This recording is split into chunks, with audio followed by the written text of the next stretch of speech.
तिकडे बुलढाण्यात मातंग समाजाचा मोर्चा आहे। उपविभागीय पोलीस अधिकारी कार्यालयावर हा मोर्चा काढण्यात आला। भाजपचे जिल्हाध्यक्ष विजयराज शिंदेंच्या अटकेसाठी हा मोर्चा काढण्यात आलाय। विजयराज शिंदेंकडून श्रीकृष्ण शिंदे यांना मारहाण प्रकरणी हा मोर्चा काढण्यात आला।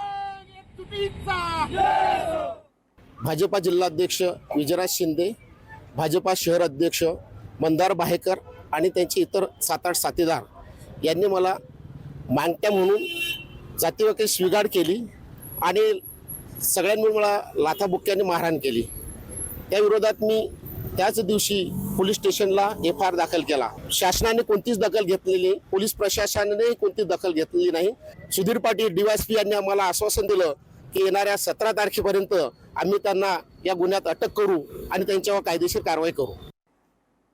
तर अकोला शहरात कचरा घंटागाडी सेवेसाठी प्रस्तावित करण्यात आलेल्या शुल्काविरोधात पुन्हा एकदा विरोधकांनी आंदोलन छेडलंय। अकोला महापालिकेची आज सर्वसाधारण सभा आयोजित करण्यात आली होती, मात्र विरोधकांनी तीव्र नाराजी व्यक्त करत महापौर कक्षासमोरच आंदोलन सुरू केलं। यावेळी विरोधकांनी घोषणाबाजी करत प्रतिकात्मक घंटागाडी आणून सत्ताधाऱ्यांचा निषेध नोंदवला। प्रत्येक घराकडून वार्षिक 600 रुपये शुल्क आकारण्याच्या प्रस्तावावर पुनर्विचार करण्याची मागणी विरोधकांकडून केली जाते।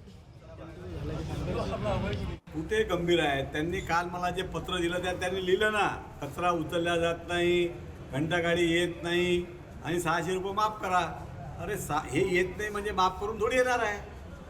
ऑलरेडी आपण त्यांच्याकडून पैसे घेऊनच राहिलो, फक्त आता नगदी घेत होतो, आता टॅक्समध्ये लावले। याच्यात फरक काय? राजनीति से आगे बढ़ के हमने निर्णय लिया है, हमने आपसे रिक्वेस्ट की थी कि आप ये घंटा गाड़ी पूरी तरह मुफ्त कर दीजिए।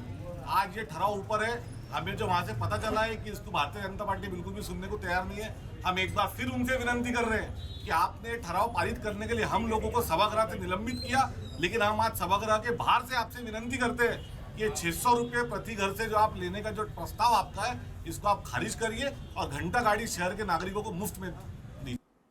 मुंबईच्या यशवंतराव चव्हाण सेंटर इथे आज अखिल भारतीय मराठी नाट्य परिषदच्या विश्वस्त मंडळाची बैठक पार पडली।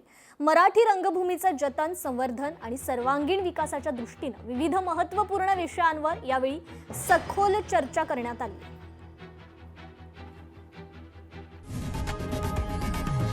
लोकशाही मराठी ऐका, पहा, जागरूक रहा।